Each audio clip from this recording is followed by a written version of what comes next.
Hey everyone, I've not been very well over the past few days. I didn't really have a voice, and now it's back. I thought I would do a video I've been thinking about doing for a while now, and that is about Dead by Daylight. I do enjoy that game quite a lot.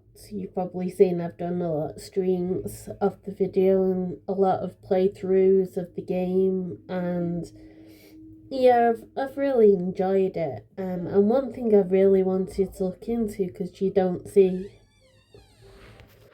one thing you don't really see a lot of, is a lot behind the lore of the characters, both the survivors and the killers. So I thought I would do a video on them. I thought I would do a bit at a time, as much as my voice would allow me to do. Make a bit of a compilation of the stories behind each killer. So the first one that I wanted to speak about was Trapper. I have played Trapper a number of times now, and there was actually a trophy that I had to earn, which required to catch people in the traps that he lays around, hence the name. And while I had to do that, I learned a bit more about the character. So I wanted to talk more about that. Just a side note before I start on a particular killer. I'm not going to be discussing cult characters, either killers or survivors, because they're usually from movies or from other games or from books, things like that. So it kind of speaks for itself when you've seen the movie or if you've read up on the character. So I'm going to be leaving that out of any explanation and just focusing on, part of the actual game. So yeah, back to it. The Trapper was called Evan McMillan, and he completely idolised his father, who was called Arthur McMillan. He would pretty much do anything his father asked of him, and Arthur McMillan owns mines, and he was very wealthy, very powerful. He ruled. He was very strict, and that took quite a toll on his mental health. He was very unpredictable, and then no one knows how it happened, but he did. He finally snapped, and he asked Evan to lead a handful of his workers down into the tunnels of the mines underground, and to detonate a bomb, and they were trapped down there. And again, there was time between that. No one knows exactly what happened. Evan went missing. I think without the strong leadership of his father, he headed out, and he fended for himself. But obviously, fending for himself, I don't think he was quite as adept on, and he hurt a lot of people. And then a short while after that, they actually found the father in the basement of the company. And he was starved and completely abandoned. So that's really where the lore ends. There are actually hints to some more of the lore in various tomes, but I won't go too deep into it. It's just the basics of who they actually are and the things they do, and that was that. So I just wanted to talk about that. The second killer that I wanted to talk about is the Wraith. Well, it's just my opinion. He's classified as one of the easy killers in some cases. I find him to be very difficult. He's very fast and he can cloak himself and get to you very quickly. He can travel very quickly. And then by the time he's got to you, there's not a lot of place you can go before he can actually down you. So, in the case of the game, he is quite a good killer. Right, for the lore, his name was originally Philip Ojimon. And he came over to the country from Nigeria.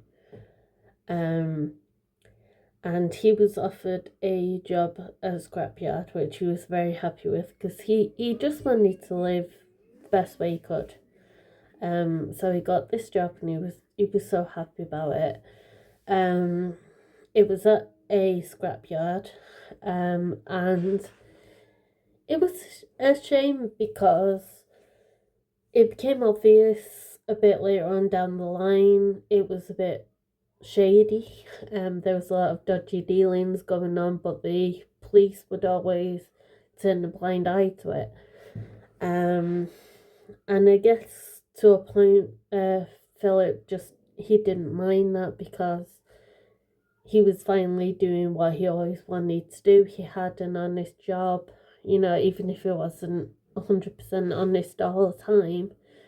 He was working, he was earning, he was bettering his life. And he went on like that for a while.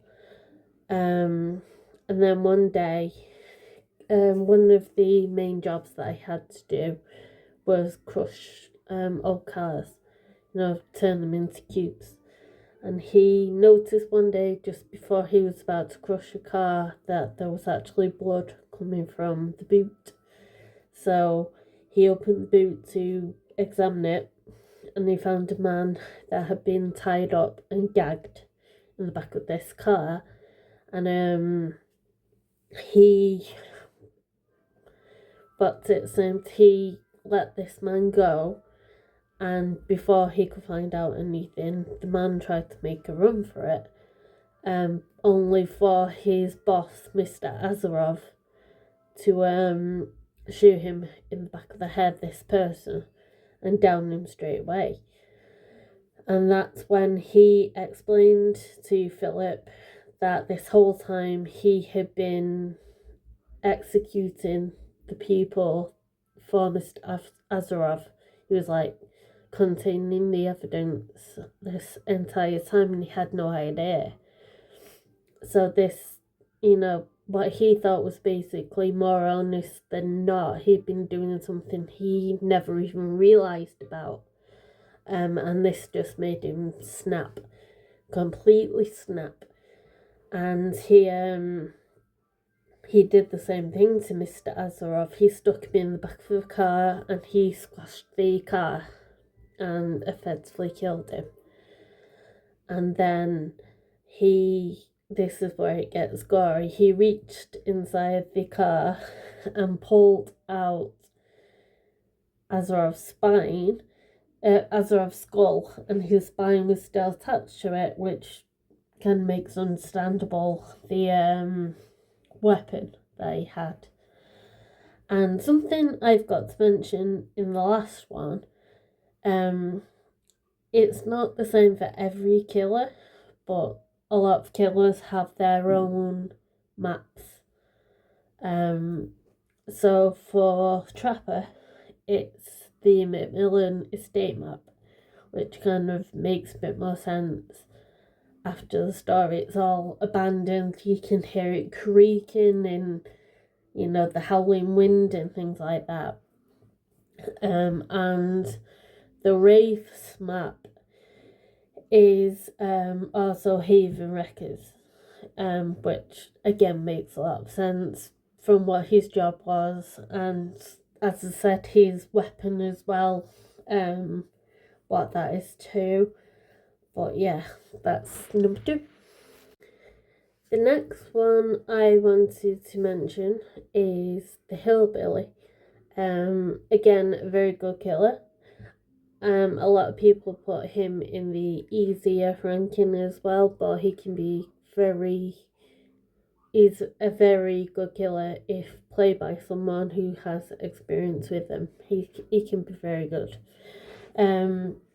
His lore is he was called Max Jr., and he was born to extremely wealthy landowners. Um, his father was called Max Senior, and his mother was called Evelyn. And at first, they actually never gave him a name. I assume it was the people that learned about him that gave him the name Max. But his parents just didn't want him. He was disfigured and he looked very sickly. So they basically bricked him into a room, save for a little tiny hole where they would feed him through, and he was basically on his own. I'm not sure how much time passed, but eventually he escaped and slaughtered his parents for everything they did to him or the ways he was neglected. He got his revenge. And as he got free from the farmhouse where he was bricked up, he would take his vengeance out on animals who would disembowel anything that he came across. And then he went missing, and all you would find after that fact was animals' bodies littered everywhere. But he was never found again, and eventually the farm where he was, it is Coldwind Farm, which is another map, his own personal map. It was eventually sectioned off and sold, but no one ever wanted the farmhouse, because it said that they could still hear the sound of a chainsaw even now.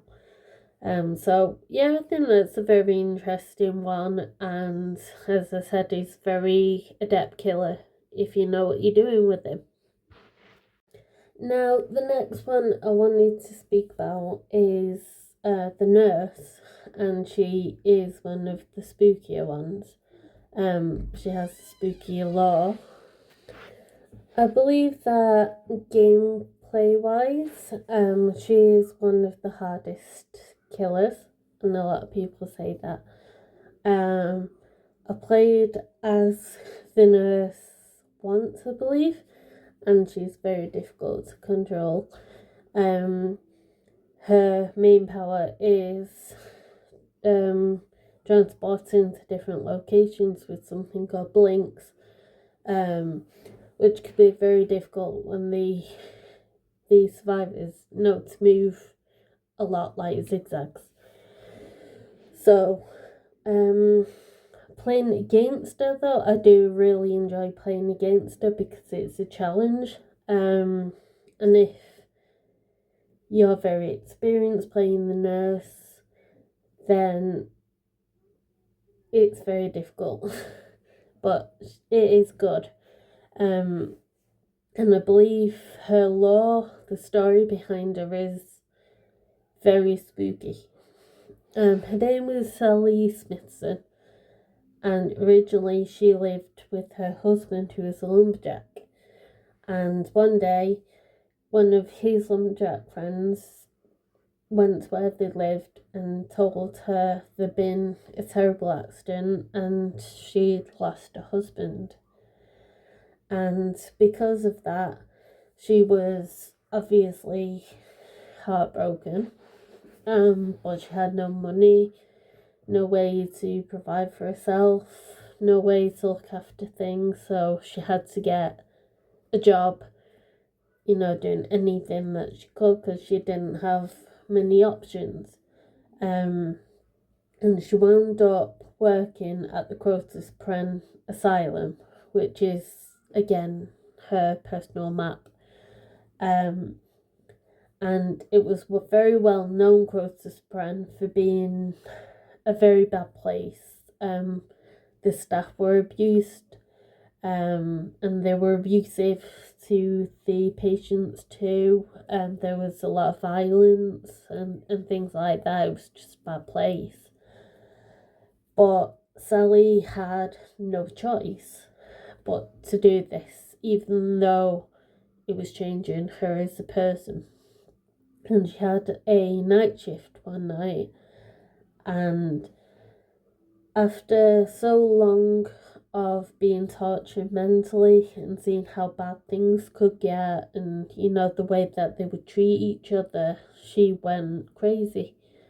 And they found her rocking in a corner, and she was the only one who survived that night.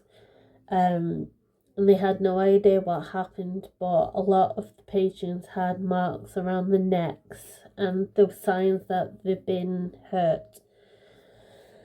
And a lot of people say she was trying her own version of breaking them out their psychosis, and it was a version of her psychosis. But nothing's known. And after they found her, they put her in the back of an ambulance to car off to hospital. But the ambulance never reached hospital, and no one knew what became of the drivers or of Sally. So she is now in the main person that controls all the killers. Well, it's not a person, it's called the entity, and they're in the entity's world, basically. So she is now a killer for the entity, and that is her persona. She's a nurse now. And that one in particular always it spooks me out a little bit because it's such a dark story.